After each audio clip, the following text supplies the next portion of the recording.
The following episode of Not Another Whiskey podcast was filmed and recorded in front of a live studio audience.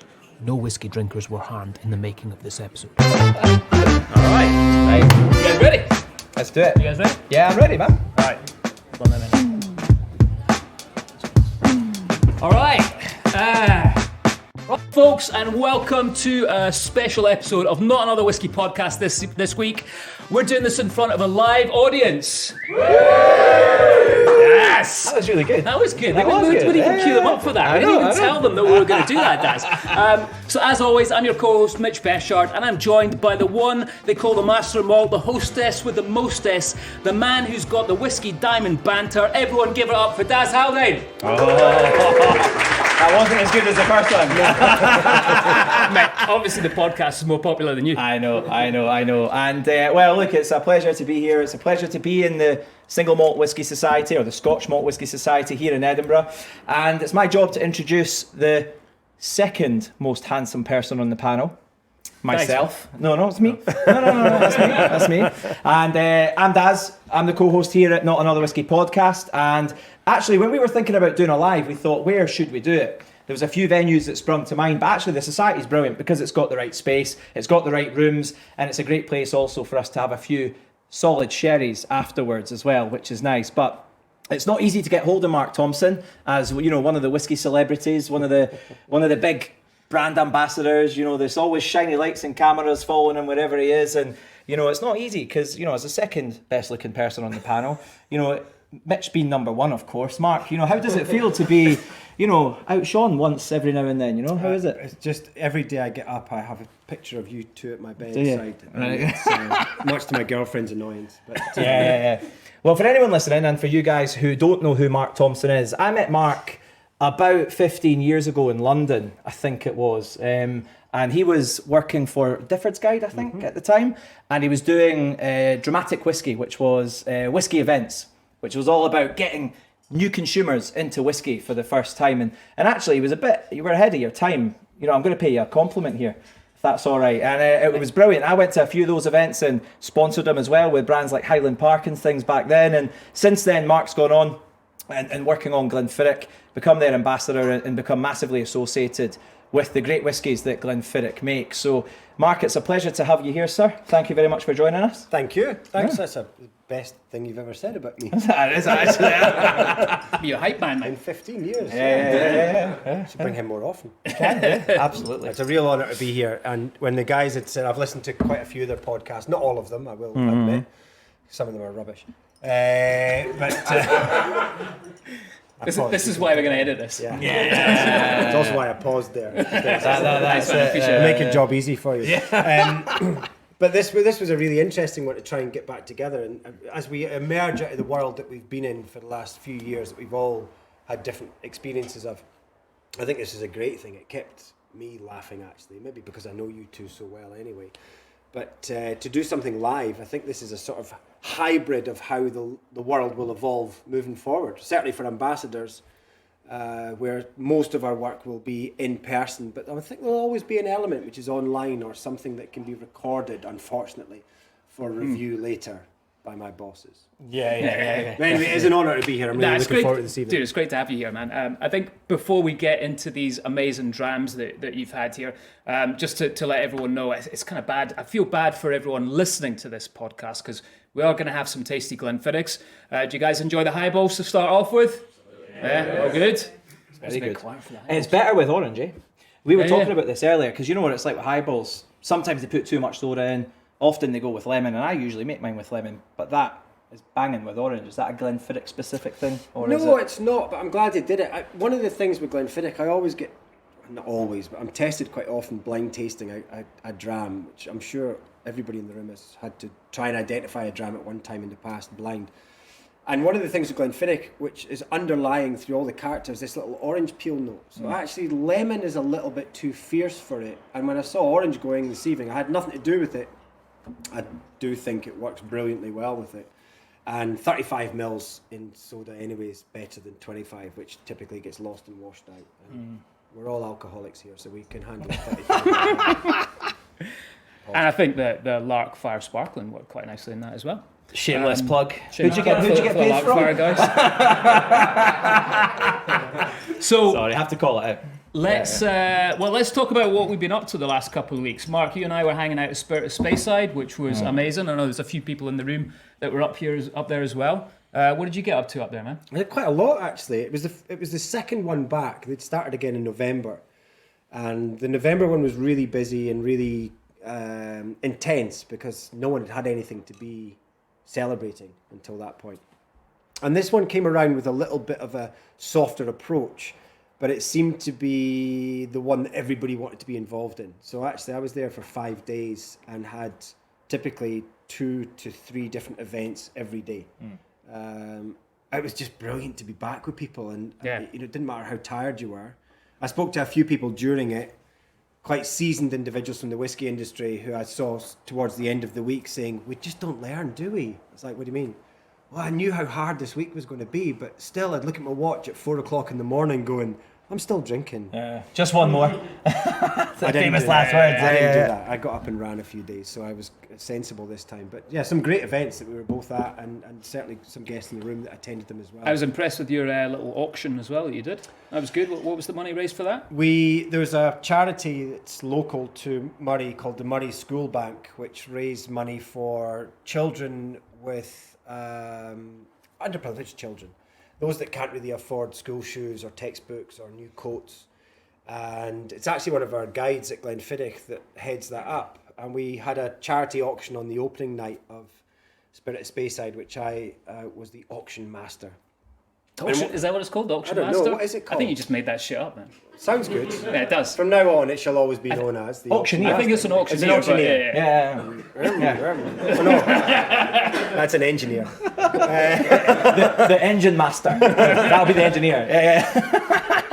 The problem is, with most auctions, you're given bottles that you kind of know a value of. You hope that the room will, give the true value. But 4 of the bottles that I were given were literally hen's teeth, never been released, signed by chairman of the family, bottled by them. Brian Kinsman gave a bottle in, which was gifted to him a few years ago, a single cask, 1 of 1, with Brian Kinsman's name, our malt master. And actually, the highest bid on that was £3,100. And at the end, as we were taking funds from the winning bidders, the gentleman came over and paid his money and handed the bottle straight back and said, I'd like this to go back into auction for Brian. So we now have this perpetual bottle, which hopefully will just hang around the ether of auctions, creating money. So we raised 11,000 on the night out of the 4 or 5 bottles, which WGS, William Grant & Sons, matched. So we handed a cheque for 22,000 over to Murray School Bank, which is a lot of pairs of shoes. Woo! Very nice. I think that deserves that. And what about you, Daz? What have you been up to? Nothing charitable, I'd imagine. No, nothing like that. No, sadly, I didn't do anything good. No, I went to Dalmore. I was up there seeing a couple of guys, and then I went to Balblair Distillery. Met John McDonald up there, and that's a distillery I love. Very old school distillery. I think you mentioned Glenfiddich, and I was actually supposed to be there on the Wednesday night, but I had bigger fish to fry, of course. And when you see these distilleries that are so well visited, that are very well run and things, they've had huge investment. They're so neat now. They're so tidy and pristine. Balblair was like walking back in time a little bit. I quite liked it. It's like a little old submarine in there. Do you know what I mean? Little like valves everywhere, everything's squeezed in and shoehorned in, and I quite enjoyed it. It was very cool. Yeah, but other than that, nothing as wholesome as you guys, sadly. Wholesome. Yeah. I like that. Yeah. You guys getting thirsty? Yeah. Seems sensible, right? So Mark, let's start with these Glenfiddichs, and what when you're going to start everyone off? And it's a bit of a fucked up order, isn't it? It really is a bit of a messed up order. You've done this before? Yeah. One of the things, when as an ambassador, certainly I've been with Glenfiddich nearly 10 years doing tastings, and you're always trying to do something interesting. You don't just want to bring the same stuff. And certainly knowing the room, you guys will have had many of the Glenfiddichs that I would have brought anyway. So we have a new release which we'll come to last, and I've completely flipped what would be a typical order of a whiskey tasting. And the reason I've done it is because I've gone back into Glenfiddich's history, and I spoke to Brian Kinsman. I said, I've got this tasting coming up. There's a lot of big cheeses in the room. I'd like to do something a little bit different, but keep it fun as well. So actually the first dram we're going to have, we're moving left to right. This is a 2005. It's a 17-year-old refill peated sherry puncheon. Now, the reason we've started with not only a European oak cask, but also a peated cask is because this is as close to the whiskey that I believe, and Brian believes with me, that William Grant would recognise as what he distilled in 1887. We look back, he used to be a bookkeeper, and we look back at the books, and the casks he was using at that time were port pipes and Madeira puncheons and broken down casks and anything he could get his hands on, but it was mostly either European oak or sherry wood, sherry influenced wood, or wine influenced wood. And also we were peated. We were smoky until about 1930. Now, one of the things I don't know, and Brian can't confirm either, is how peaty we were. Because obviously there's a big amount of control. We're tiny stills at Glenfiddich, 4,500 litres. So you could control quite an easy run off that still and leave most of the peat behind, or at least the heavier weight peat behind. So Brian gave me this sample because I told him exactly what I wanted to do, and he said, oh, that's a good one. No one's ever asked for that before, which as an ambassador for Glenfiddich, that's a pretty cool thing when Brian goes, that's a new thing. That's an interesting way. But what I wanted to do is go through basically where Glenfiddich began, a massive turning point in its history, and then to today. So we're literally fast forwarding in a little time machine. I find this really interesting. This is cask strength. It's a single cask at 56.2%, 17 years old. And just to explain to everyone listening, this has got a nice white label on it, which is the one you always want to go for. Yeah, it's the most basic. Undressed bottle. Normally it comes with a screw cap. It's quite fancy. It's got a cork. It's normally just like a little red Grant's screw cap on it, which are the that's when you know you're getting the good shit. But one of the things we talk about so often, we have at Glenfiddich and peated whiskies in the past. Some of you may know things like Coran Reserve and 125 Anniversary. These are Islay cask finishes. We took standard Glenfiddichs and finished them. At one point, we had more casks of Lafroig sitting at Glenfiddich than were sitting at Lafroig because we did such a huge trade swap years back, we're talking sort of mid-70s. And when we released these peated whiskies, you could always tell there was an Islay influence, that iodine medicinal note came from it. When you note this is peat from the Cabrach, this is the Black Isle, this is within about a 30-mile radius of the Glenfiddich distillery. And it has that familiarity, that sort of sweeter barbecue note to it, rather than that coastal iodine note you may pick up from Islay. Most of Speyside, as we know it, would have been like this. This is as not traditional. We could go back a bit further and be more traditional, but I just find it really fascinating. We started bringing malted barley back into Glenfiddich in around about 2000 and running it through process. So we've started to relay down casks of what we would call peated Glenfiddich rather than finished in anything else. So enjoy. Cheers.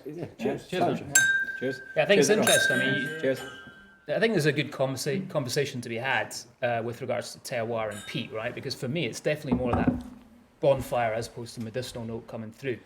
I really like this one. I remember Brian giving me one once to go to the Cinderella cruise on, and it was like creosote. It didn't work for me, but this one works a lot better. It's a lot more subtle. I think we've done lots at our first fills as well, and they become a bit more intense. And the strange thing with Glenfiddich, it's such a light and sort of fruity floral new make.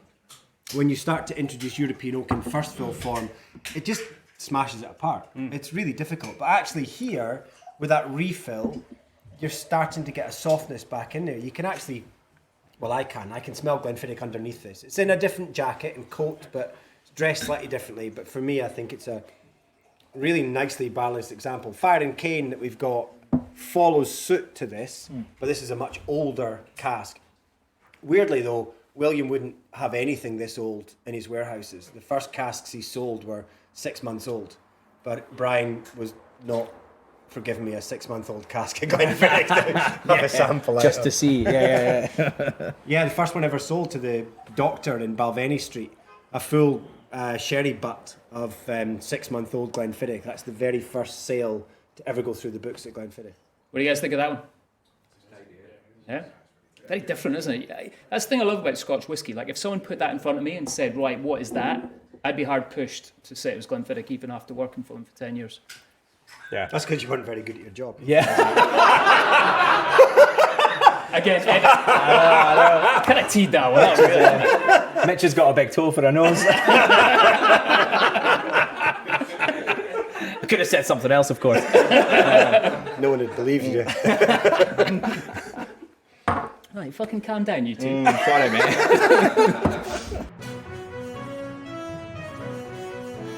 Daz and Mitch's Whiskey News of the Week.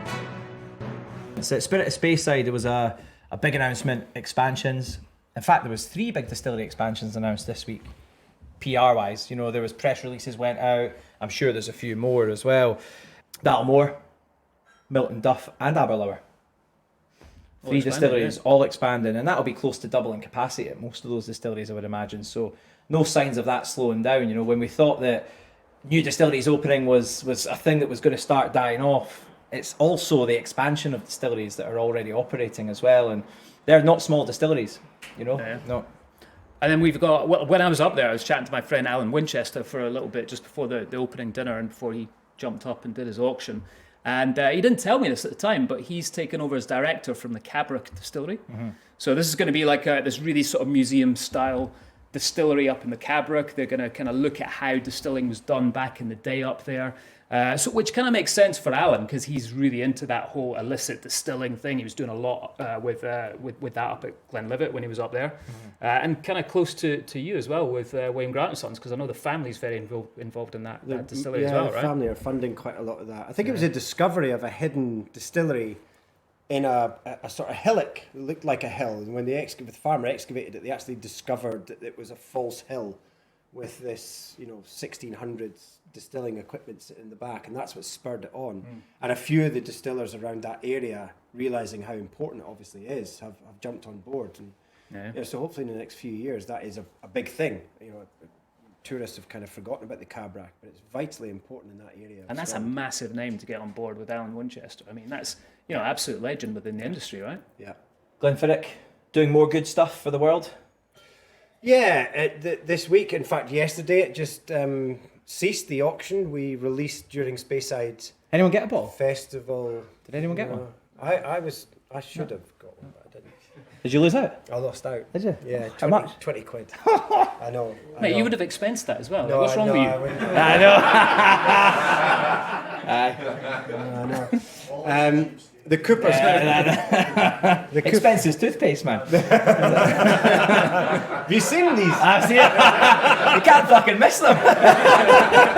It's a lot of toothpaste.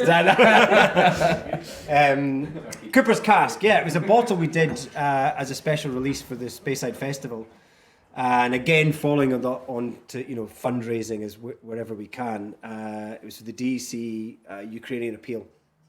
And it was actually casks that our head cooper at the time, he's now retired, Ian MacDonald, he put down about 2009. He was just playing around, breaking casks up and rebuilding them with different staves. So he actually had first fill bourbon oak, refill bourbon oak and virgin oak. And he built 2 casks out of the 3, basically broke them down to hoggies and built 2 casks out of it. Didn't really tell anyone, filled them, stuck them into the warehousing.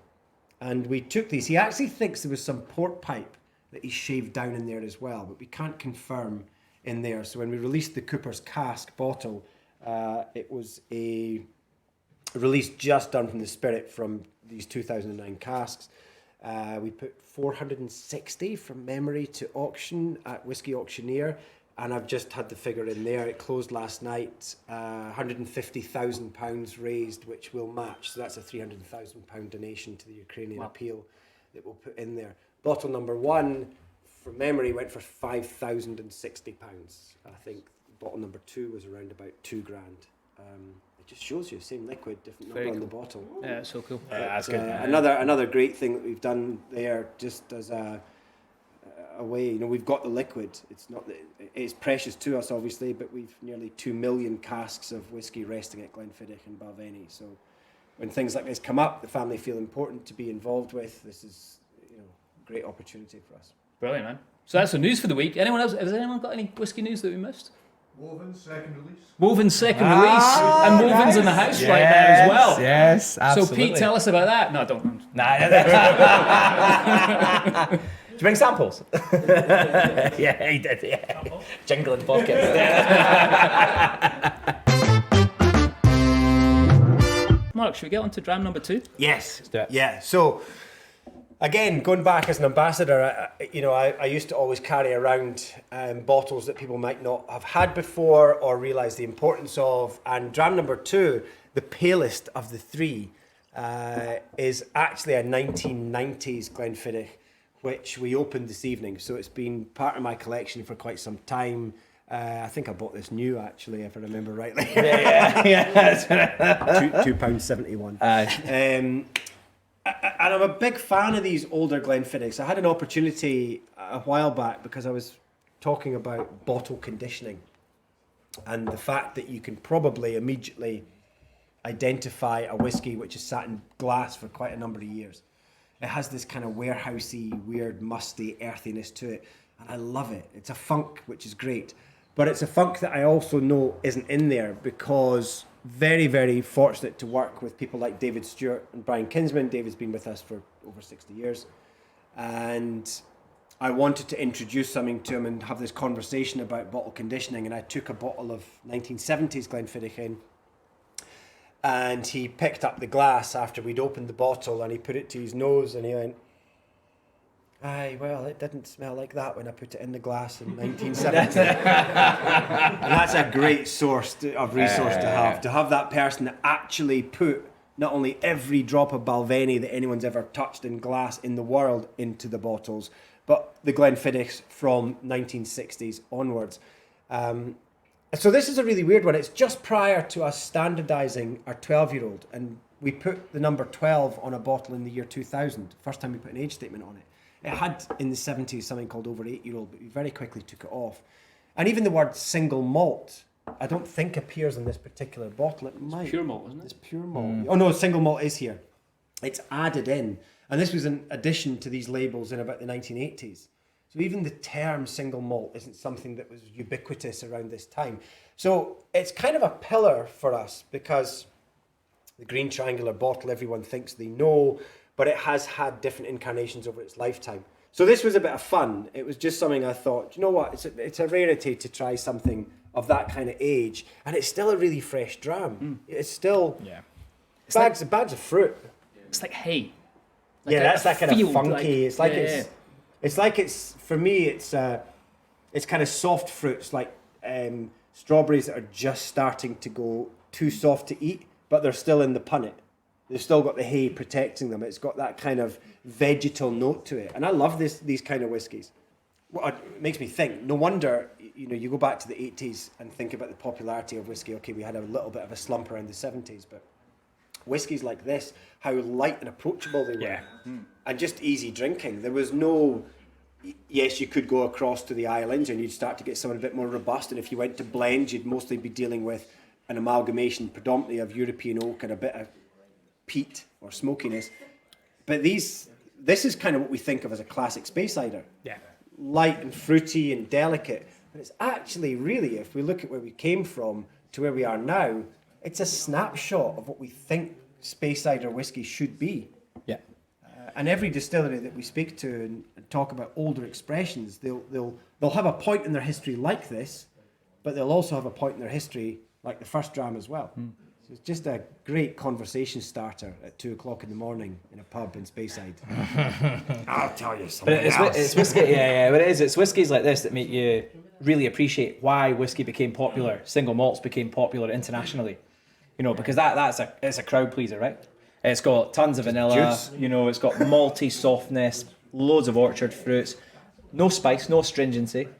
It's not wildly complex, and that's a positive thing. You don't have to sit there and overthink it. And that's one of the things I love about classic Glenfiddich is it's solid. It's always good. Do you know what I mean? And I'm not often distracted by new versions of Glenfiddich for that reason, because I love the 12, and I think I do find it difficult to see past it sometimes, So let's talk about the current 12, which is 85-90% ex-bourbon, and then a little bit of sherry added in. Yeah.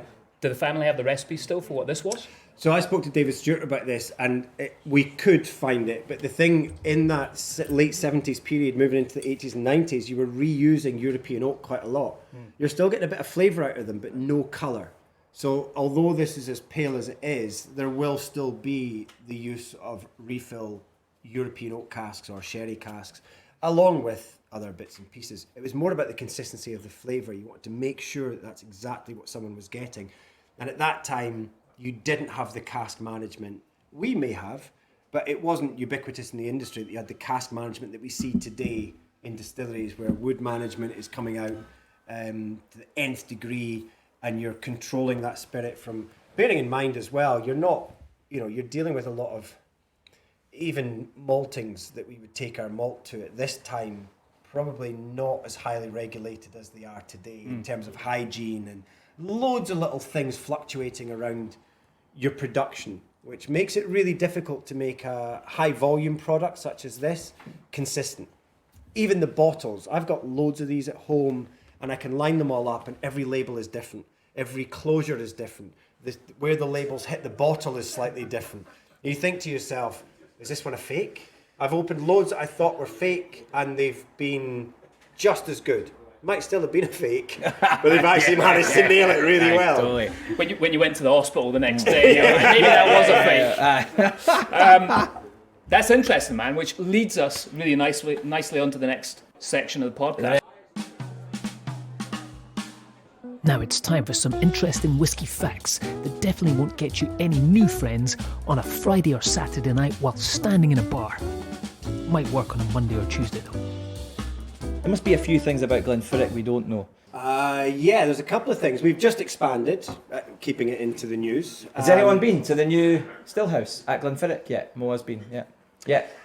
Christopher's been, yeah, nice. The new still house is fantastic. I mean, we've added another 28 stills from memory. That might be wrong. Don't quote me on that. Oh, I've been recorded. You're being quoted. Yeah. That's the whole point in this thing, Mark. Sorry, I would explain that. There's two interesting things. From one of them, the new still house is L-shaped, and most guests will only see the first section. I think those that have said they saw the back part, they were there at the Speyside Festival. So as you turn to the left and see another row of stills, they're uniform and equal in number, but actually the very last still on the right-hand side is non-functional, and it was put in purely for aesthetics, because we don't quite run one wash on two stills.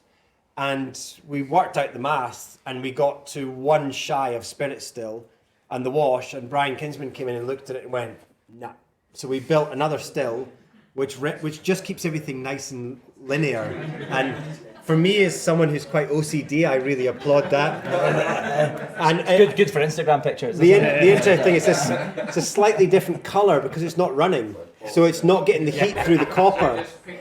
Yeah, no, it's not painted steel. It's not painted steel. Aluminium.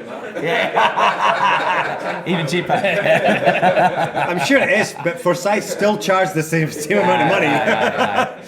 And the other thing that's pertaining to that, as we expanded and drew which is Stillhouse number 3, although we've taken Stillhouse number 1 away, so that's really confusing for me.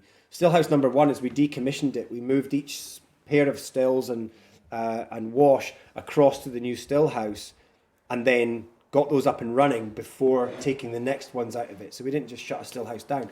But as that was being done, I'd noticed for a number of years that the furnaces were still there. The coal furnaces underneath these, because we're direct fired on Stillhouse 1. And the doors seemed a little bit out of place. They seemed a little bit kind of shoved in there, and they had big M's on the front of them. And I said, why do these look a bit out of place? They said, oh, well, when Macallan went to steam and coil, we were still on furnace, so we took all the furnace doors off them and retrofitted them into Glenfiddich. So actually, for a number of years, you never ever saw this Stillhouse, and you can't now because it's demolished, so everything I'm saying is true. All the doors to the front of the furnaces are all actually Macallan doors, because they were surplus to requirements for that distillery across the valley, and we took them and retrofitted them at Glenfiddich. And the last thing, if you ever have been to Glenfiddich, one thing you probably won't, you'll see the cooling pond out the front, which is big enough to paddle and board on. Mitch, we need to do that one day. Yeah, I'm up for that. we had a group, a stag group, as I'm sure anyone that's been to distillery, they see that group going around that are just there for the drams and a bit of a laugh. And this young group of guys it was a beautiful day like today, and they'd walked back up to the car park past the cooling pond, and it sits very, very still, of course, and it's about a metre deep. So they decided to go for a swim, not before taking all their clothes off in the car park and running back down to the cooling pond. Unbeknown to them, as they jumped into the cooling pond, although it's only about a metre deep, the silt below is a lot deeper. So they got stuck from the knees in, completely naked, all four of them, like an Anthony Gormley in the middle of Glenfiddich cooling pond, as at that time it was a free tour, so you had coach loads of people just going past with their cameras, just taking photographs of these guys. Things the guides probably don't tell you at Glenfiddich. Beautiful, man. Some good facts there. Good I like facts, that. Yeah. interesting stories. We have one more whiskey to try, Mr. Thompson.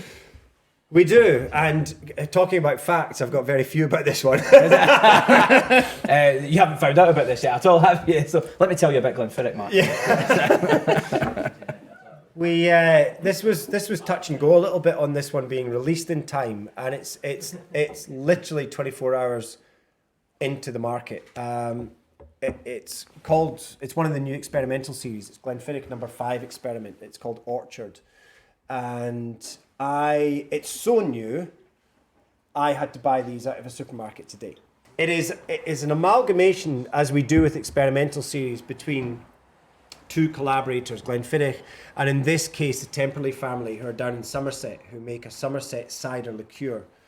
And we took some of their casks. It's been over conversation for a number of years. So we've got the casks from them, and we've worked for a couple of years with them now, looking at different ways that it affects. The interesting thing is that if it was a brandy, there's a completely different reaction with whiskey because it's a higher ABV in the cask.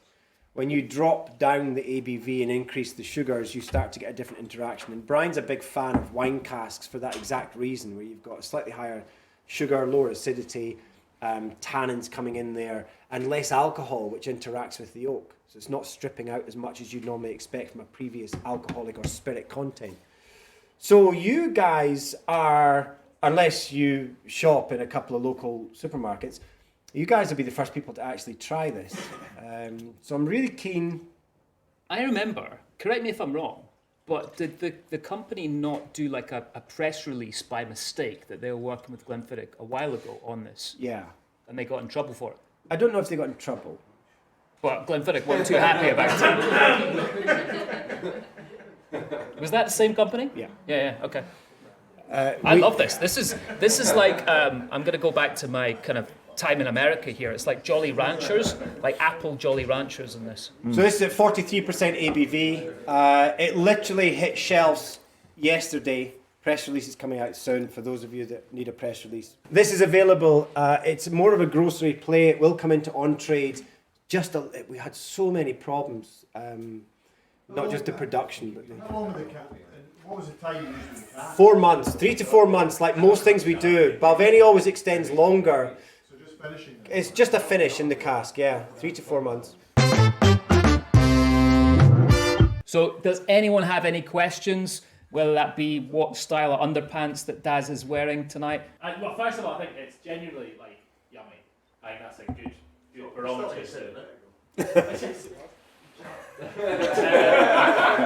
think it's genuinely really, really yummy. I wanted to know a bit like it's in an apple brandy cask for what, 4 months? What? I'm going to be geeky, but what was it before? And what? It's got loads of that apple flavour. Is that?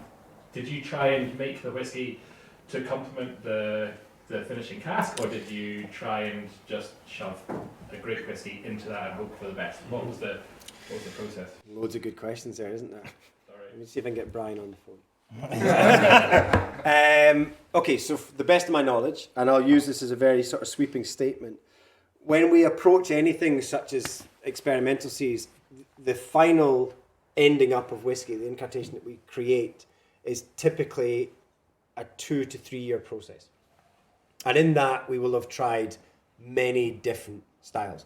So our IPA, which was the first one, our India Pale Ale cask finish, I know that there was 6 different beers tried there. We tried smoky whiskies. We tried European oak matured whiskies. We tried them at different ages until there was a sort of sweet spot found. So I think with anything we do, there's 2 really important things that we want to do. We want to try and always have a base spirit which is identifiably Glenfiddich. And then on top of that, see how far you can actually push the flavour profile of it. So whilst, that is really appley and IPA is really hoppy, there's still an underlying Glenfiddich. If it starts to get too far, that experiment draws to a close and they start again. Now that doesn't fully answer all your questions because I don't have every detail of how it was created. But the previous content, I think they're quite small casks. I don't think they're full 250 litres. I think they're down at maybe 50 to 75s from memory. I think the experiment actually came out because we did try to use a cider cask.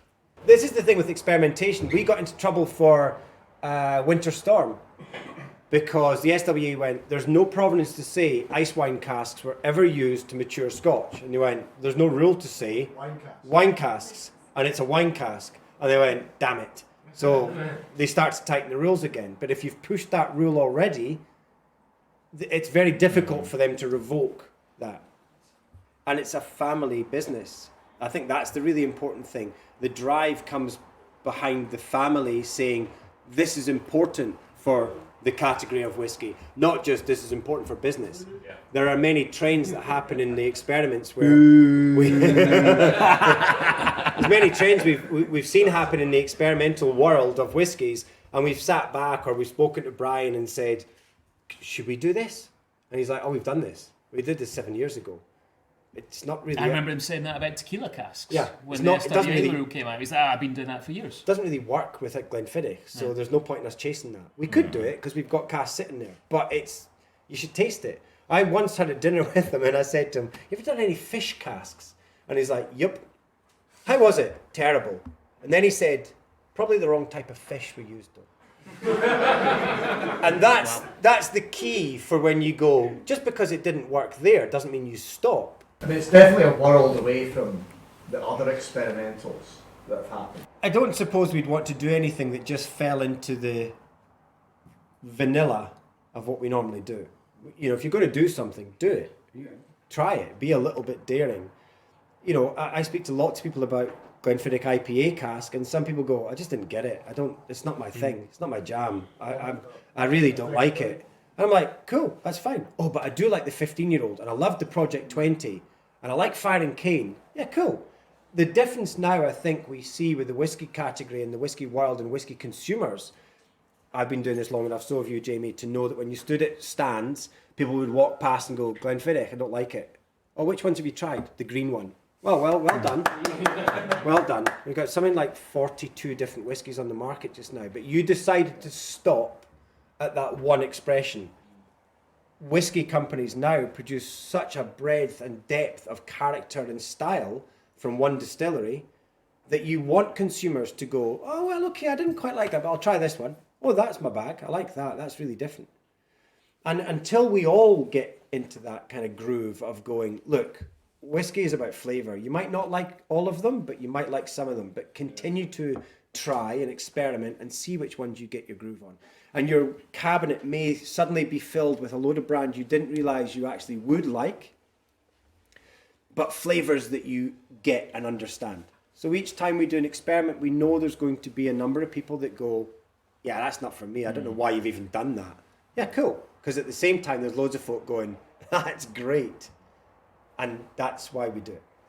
Good pause there for the edit. Good. I'm glad you enjoyed it. That was a really interesting and maybe risky way of doing things. Start with a sherry cask peated whiskey and then end up with potentially what would be the lightest. But I think the middle one actually benchmarked. And I think this is very sweet comparatively to the other two whiskies. It's a nice one to finish on. It feels a little bit more like a pudding whiskey, you know, in a nice way. Not too rich, too heavy. A wee rice pudding. There we go. A very posh rice pudding, you know. For the tourists over there.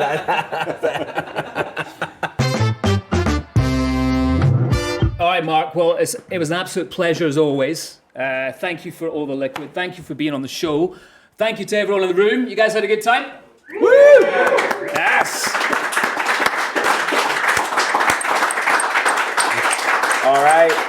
Our next episode, of course, everyone's going to be listening to that. Mike McGinty from Royal Brackla is going to be taking us through a distillery that most people don't know that much about, but a beautiful old distillery. Really interesting whiskies, a big influence on sherry cask, very different flavour-wise to what we've tried today.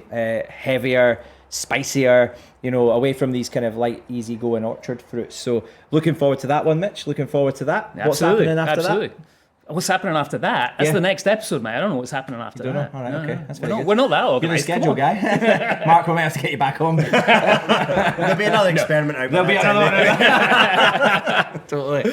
No, brilliant. Well, guys, thank you all for coming along. Guys, thank you for listening so much. Remember to sign up to our website, notanotherwhiskeypodcast.com, for a chance to be part of the next live audience, because I think we're going to do this again, right? You guys think we should do this again, or no? Well, that's it. You're a lifer now, so you're stuck with us. Get tickets. But guys, Season ticket. thank you so much for listening, and may all your drams be as smooth as Mark Thompson's chat. Oh, that's nice. Thank you, guys. Well done. We're right.